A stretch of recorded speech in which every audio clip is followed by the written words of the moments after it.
What's going on, guys? Welcome to a new series of episode reviews for the Rising of the Shield Hero Season 2. This is episode 1, and with me, as always, I have Blue Spade. Yeah, it's been 3 years since we saw the first season.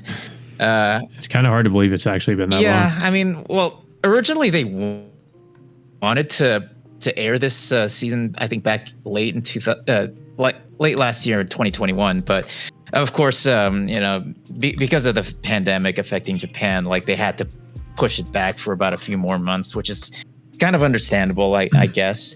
But what? And I feel like they also probably pushed it back a little bit more because of Attack on Titan airing. I feel like it might have been like they didn't want to have it air around the same time. Yeah, it makes sense for them for the reason why they did that. But what also puzzles me is season 2 is gonna be 13 episodes compared to how season 1 had 25 episodes. Yeah, we know we're getting a season 3 as well, and supposedly that's also going to be the same amount of episodes, which kind of sucks. I was kind of when I heard this was coming out, I was hoping for a full season. But yeah, I guess the season will just be covering the Spirit Tortoise arc, or I think is what it's called. Back when I attended the Crunchyroll Expo a few years ago, on the same year after season 1 ended, they announced that not only season 2 was in development, but season 3 was also in development.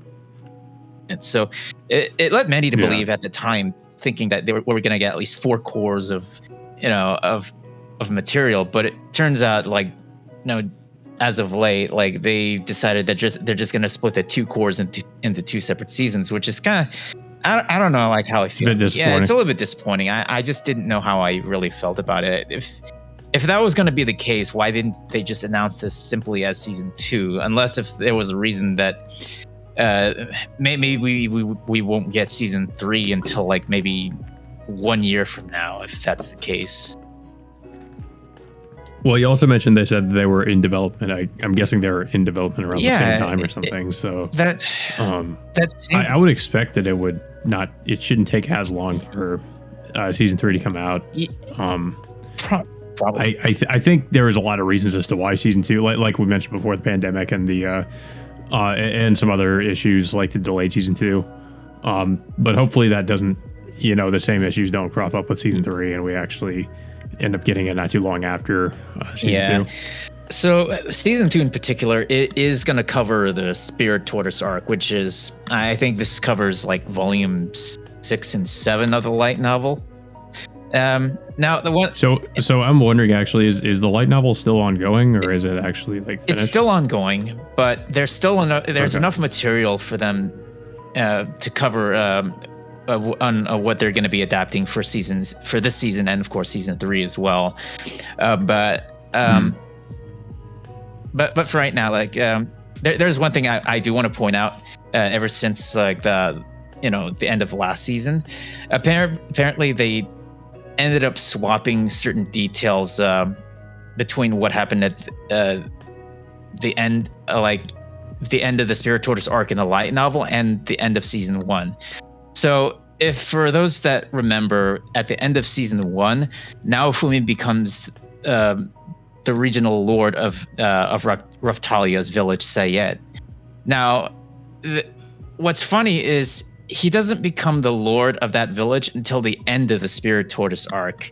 So I didn't find out about this until just a few months later when people pointed this out. So I found it a little bit weird that they decided to do that. But from what they showed off, I'm kind of wondering why that decision was made. Probably why they probably to give season 1 a satisfying conclusion of some sorts.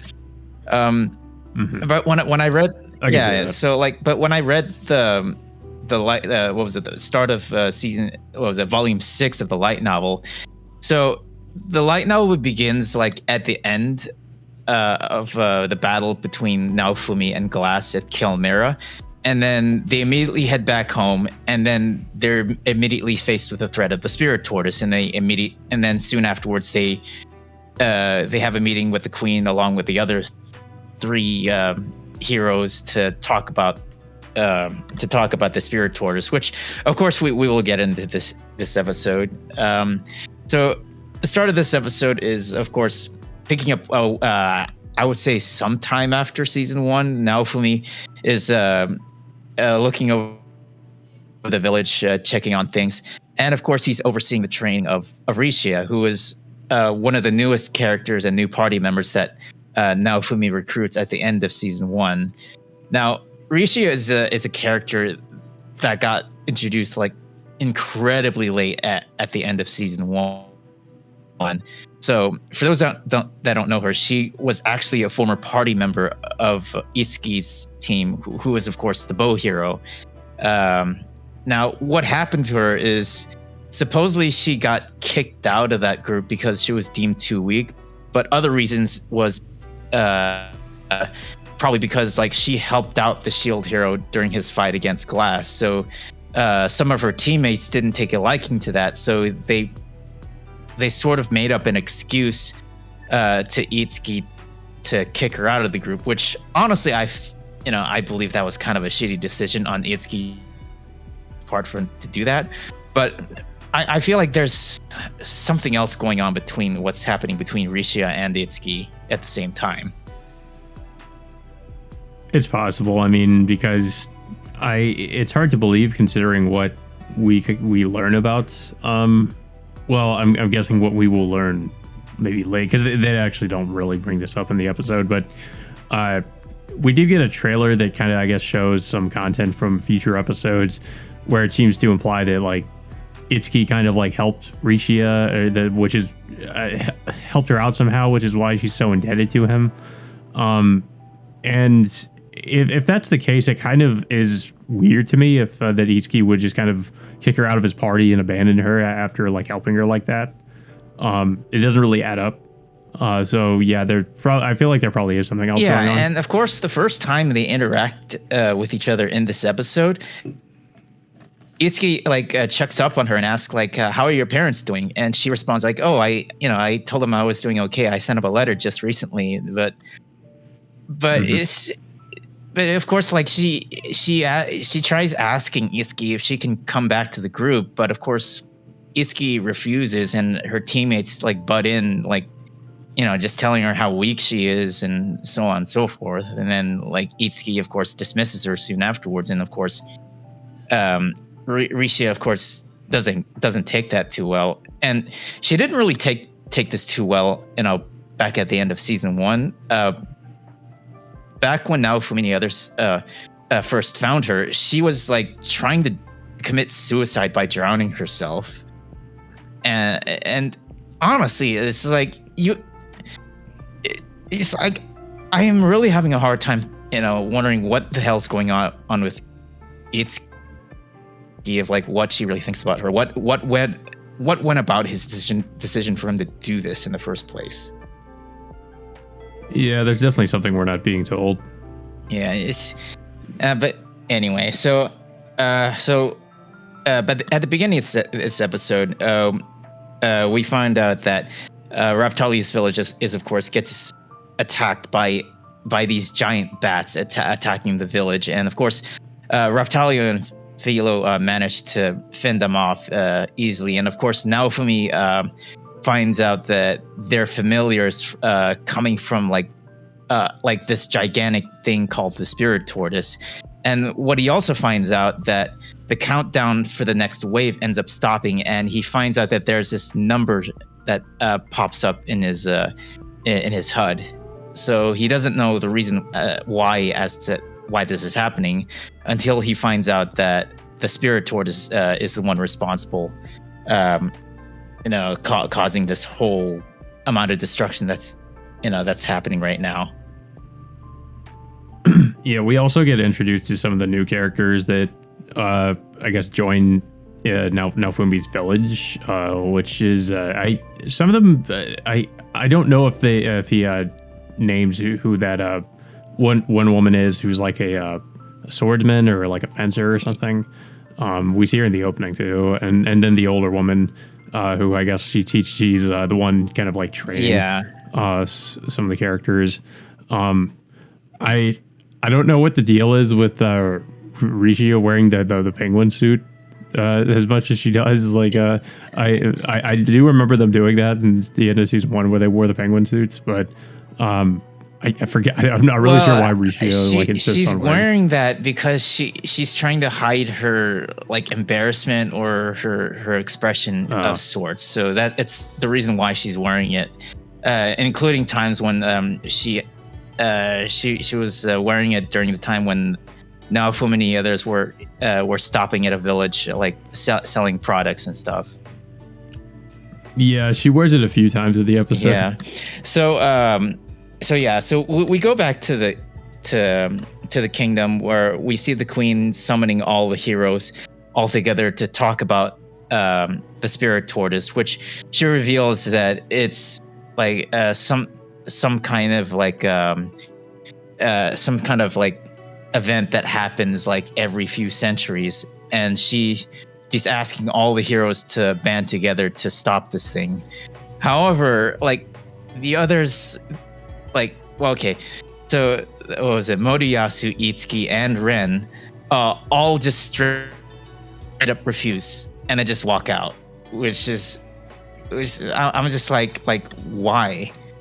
It doesn't really make any sense because, like, as we know, the spirit tortoise is stopping the waves from even happening. So, I mean, what are the other heroes going to have to do if they're not even able to like fend off the waves because of the spirit tortoise? So, I mean, it would make sense, you know, that they would be interested in trying to stop the spirit tortoise so that they could continue doing what they were doing before. And also, I don't know. Yeah. I guess this is just to show that the other heroes are just kind of reinforced that they're, I guess, not good people. Even though, like, you know, to be fair, we have seen in season 1 that there are some redeemable qualities to them, but here it just feels like they've just gone back to being it's just in a way just kind of douchebags. Like, I mean, I don't know how else to put it. Like, they're like, you know, I don't know why else they would all just refuse like that, except of course for Naofumi. Yeah, I mean, Naofumi of course constantly calls them out that they always treat, you know, the whole situation as if they're in some kind of MMORPG of sorts, which is true in some sense because of the world. It does kind of function like a video game because I mean, Naofumi has a HUD and all. Yeah, but you know, they're not dealing with like NPCs, you know, with no personality. They're actually interacting with actual real people, you know, in the real world with like, you know, certain elements, you know, of an RPG of sorts. But it just this show just constantly reinforces the fact that the other 3 heroes are just incompetent as hell. And what else happens is, of course, we see Mine in this episode too. Of course, she's. I forgot about that plot point from the first season that they like punished her, I guess, by actually like legally, I guess, changing her name to Slut. Yeah. And because like he refers to her as that, and I was kind of taken aback for a second, and then I remembered that. I was like, oh, that's and right. Of course, she asks like Moriyasu, which I don't know why Moriyasu even still keeps her around. I mean, she's asked like Moriyasu, like, you know, if he talked to the queen to make her into a princess again. It's just like, I mean, you would, I mean, why would your mother even like consider like, you know, granting you something like that after, you know, after all that stuff that she pulled like in the last season. I am wondering if at any point in the series Mine gets any sort of redemption arc after all the shit she did. Because like as of right now, she's just kind of, it's because she's kind of like the other heroes. She's still like as irredeemable as she always was. It feels like, you know, I feel like she hasn't really reflected on anything she's done. She's still just the same essentially. I feel like she hasn't changed. Yeah.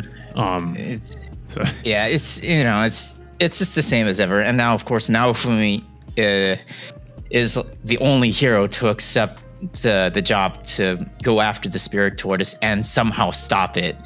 Now, the one thing I need to point out about the spirit tortoise, the spirit tortoise is like a giant titan of like a beast of sorts, and it carries like some kind of like a giant temple on its back.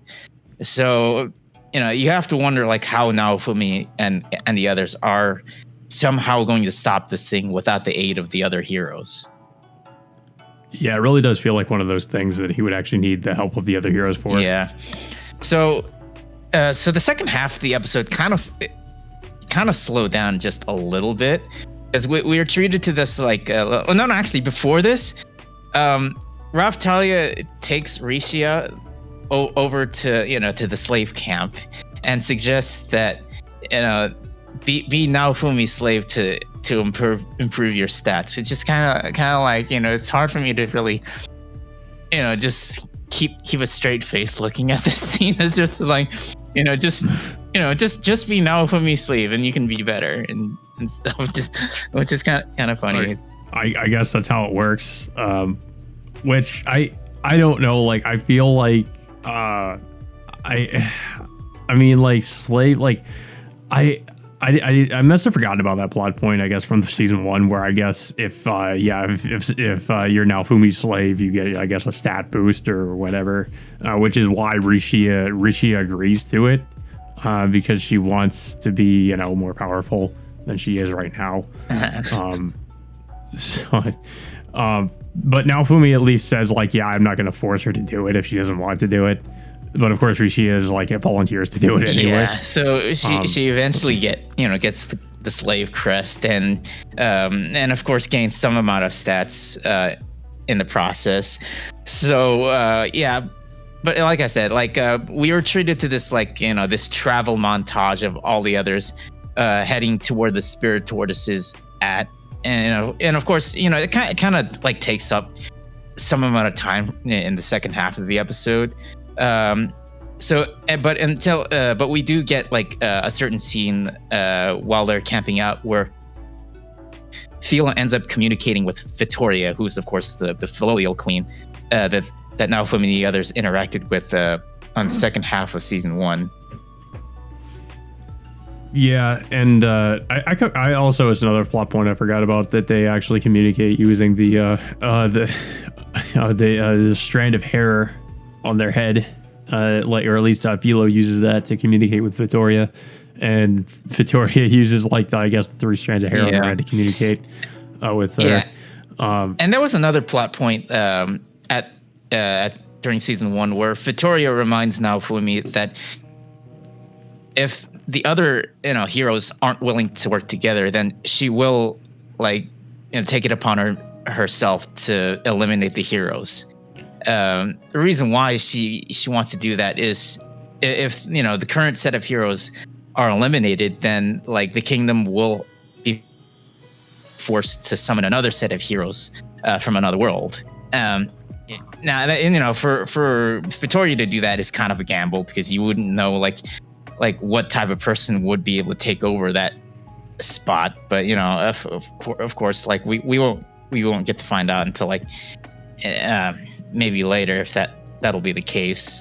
But eventually Naofumi and the others eventually reach the nearest kingdom where supposedly the spirit tortoise is invading, and they see a whole slew of civilians evacuating the towns, and then of course stirring up some rumors that supposedly 3 of the 4 heroes that were eliminated by the spirit tortoise of sorts, which of course leads Rishia to worry about Itsuki in particular. But they find out from Vittoria through Felix communicating with her that that's not the case. Yeah. So then of course they catch back up with Rishia to kind of reassure her that everything's fine.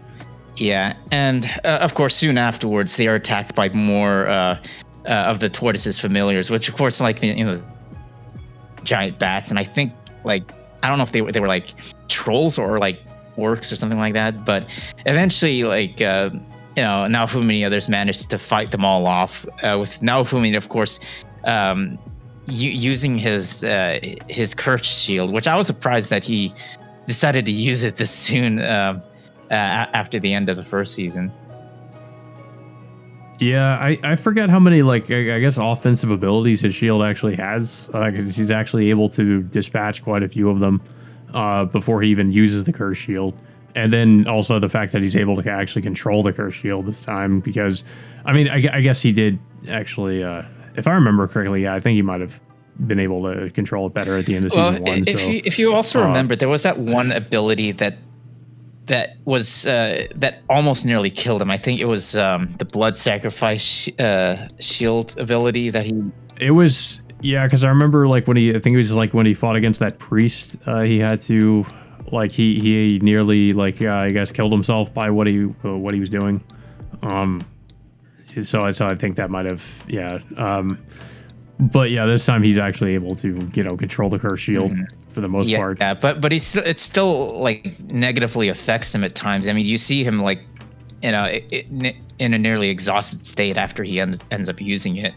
So eventually, like, his attack, it causes like a gigantic crater in the valley, and soon after, now Raftali and the others check up on him. We see this like hooded woman coming up to him, asking Naofumi to end her life, and that's where the episode ends. Yeah, that's a bit of a cliffhanger, because I'm kind of wondering as to why she wants that. So I mean, but wait, I think we might see her in the opening. Yeah, she is going to be an important character. I'm not going to reveal what that reason is, but yeah, she will be pivotal in like with the whole spirit tortoise thing. And of course, we will see the other character. Of course, I think was that pink-haired woman that was advertised in the opening. And of course, like we do see her like at the beginning of this episode, but barely in a cameo appearance. And what was it? Melty also makes sort of a short appearance, but she's. Oh, that's right. We forgot. Yeah. So we do find out what Melty's been up to, which she's just kind of. What did she do again? She kind of orders people around the village. Actually, she's helping out in Naofumi's village while he's away. Okay. Yeah. Yeah, because I guess that explains like why she's not not joining them. But yeah, and of course we get the new opening too, which I thought was actually pretty good. Not as I didn't like it as honestly as much as the first two. But I thought it was okay. And of course, Mad Kid is once again performing the opening for the show, which I think we also have the same person that did the ending for the first season, or one of the endings at least. Coming back. Or maybe I could be wrong. I don't think they showed the ending song in this episode. They just showed. Well, we actually did get their ending song released. Funnily enough, the full version of it, of both those songs came out. So. But even though we didn't get the ending in this episode, I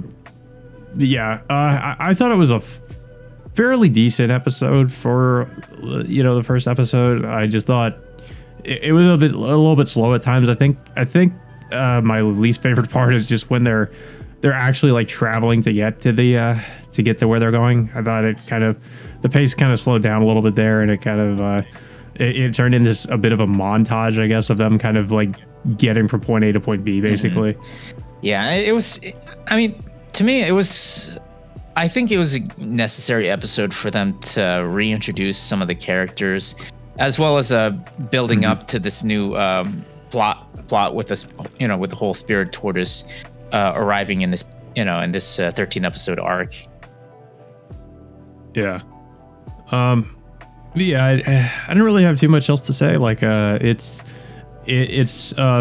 am excited to see what happens with the rest of this arc. I mean, hopefully it is at least a good arc, if we're, considering this is going to be the whole season, is this one arc in particular. But yeah, I don't know if you have anything else to say about it. I'm finally glad that we finally get to see this show again after 3 years. I think it was definitely worth the wait, and I was looking forward to this season ever since I started reading the light novels of the Spirit Tortoise arc in particular. I didn't so far I haven't read anything further than that after that, but I'm honestly what I'm honestly more interested in is the actually the character of Glass, and then the like characters like the Scythe Hero and some of those other characters that showed up, and us learning about the other dimensions and stuff like that. I thought that was kind of interesting. Yeah. That plot point about how like their dimension is their dimension is or their world is being destroyed or something. I forget exactly what it was, but I kind of hope that they kind of maybe go maybe in this arc, because I think I did see the Scythe Hero in the opening. We will see those characters again, but we won't get a lot of info on their world in particular until after the Spirit Tortoise arc. Yeah, that kind of sucks, but I mean, hopefully, yeah, like you said, they do show up, so I'm kind of interested to see them show up again. But yeah, I guess that all being said, when does this air again? Like, it airs every Wednesday, every Wednesday morning, at 6 Pacific and 9 Eastern. Okay, yeah. So that all being said, until next Wednesday, we will see you all next time.